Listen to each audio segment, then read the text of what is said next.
One small place in a tree. There's a hole.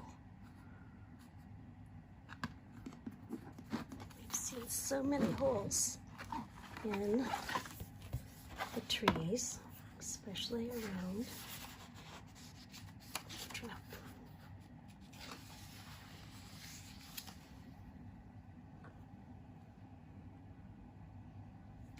A tree hole. One small place in a tree. How does it get there? Who lives inside? Suppose you could watch a hole from its beginning. You might see something like this.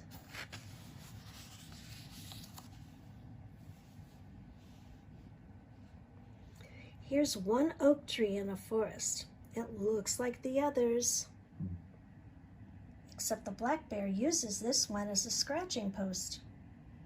Every time she goes by, the bear sharpens her claws on the trunk. You're walking in the woods and you see the tree and notice the scratch marks on the bark. Maybe you even catch a glimpse of the bear. After a while, the scratching chips some pieces of bark off the tree. A cut forms in the bark and a hole in the tree is beginning. Next time you're walking, you see the tiny bugs have found the cut. They're timber beetles, and they're about to set up housekeeping.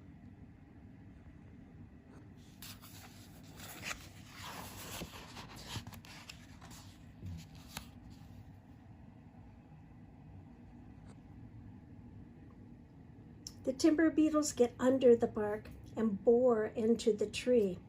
They make a maze of tunnels and create spaces called cradles for their eggs.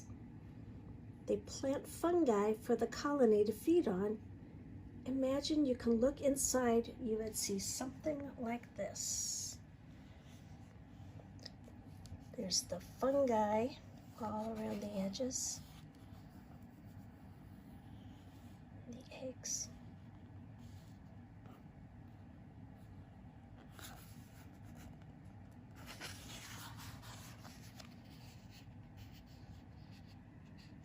Soon the fungi spread and are growing all over the walls of the tunnels.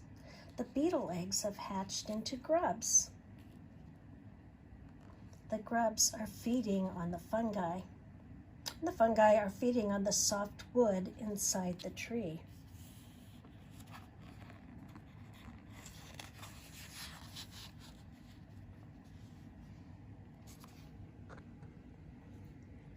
The beetle grubs become full-grown timber beetles. They eat their way out of the chamber, and they make more holes in the tree. On your next visit, you count more than 10 holes, but the first one is the largest.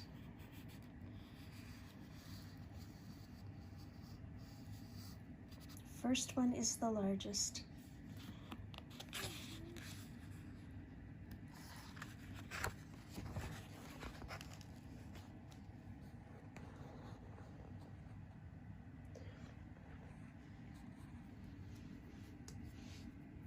One time when you're near the tree, you actually hear the sound of the beetles chewing the wood. A red-bellied woodpecker hears it too. The bird flies to the tree holes and spears the beetles with its sharp beak or pulls them out with its long tongue. Many woodpeckers visit the oak tree to eat. After a summer, they've cleared the holes of beetles and beetle grubs, but they've made the hole even bigger.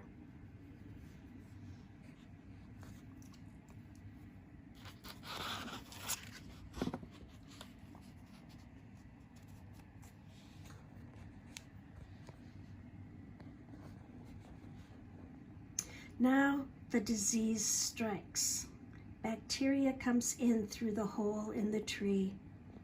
You won't see the bacteria, they're too small, but you can see the damage they've done. The tree has heart rot. It's dying inside and out. The bark begins to loosen and fall off. The hole is now so large you can actually see inside. It's become a hollow place that looks as if it could be a home for something.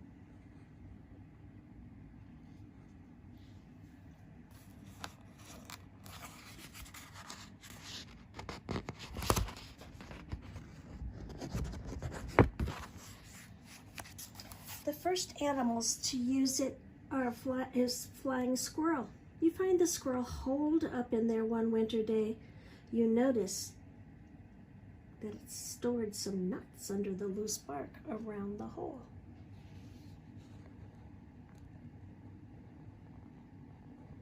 And when you come by in the spring, the flying squirrel is gone. The hole is empty, but not for long. A pair of bluebirds moves in. The hole's just right for bluebirds, high enough off the ground for safety.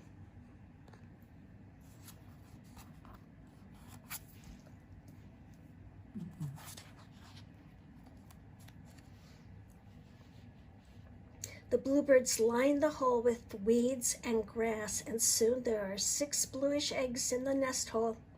Next time you look inside, there are 6 bluebird chicks. The chicks stay safe in the nest until they're old enough to fly.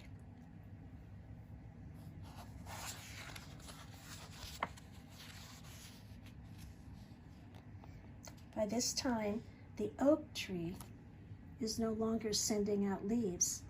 Almost all of its bark is gone. But the hole dwellers don't seem to care. For the next 3 springs, the hole in the tree is a nest for the same pair of bluebirds. And for the next 3 winters, it's home to a family of white-footed mice. In all those 3 years, the tree hasn't grown at all. This oak tree is dead, but the hole is full of life.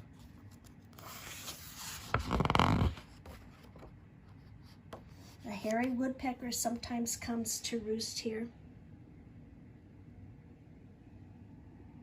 A gray squirrel often uses the hole as a hiding place. And when the hole has water in it, you can sometimes see a tree frog there.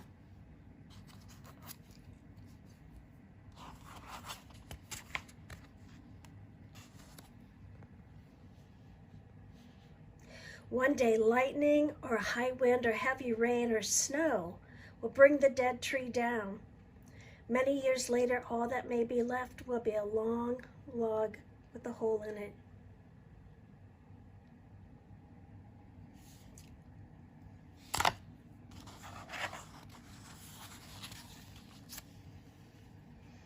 But the hole will still be a place for living things. A small garter snake may cool off in there. A red salamander may lay its eggs here. Or maybe a hammock spider will make a web across the hole to catch swarming insects.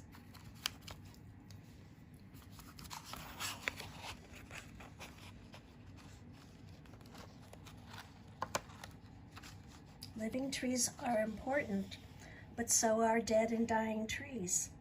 A dead tree often has a hole in one small place that is usually home for something.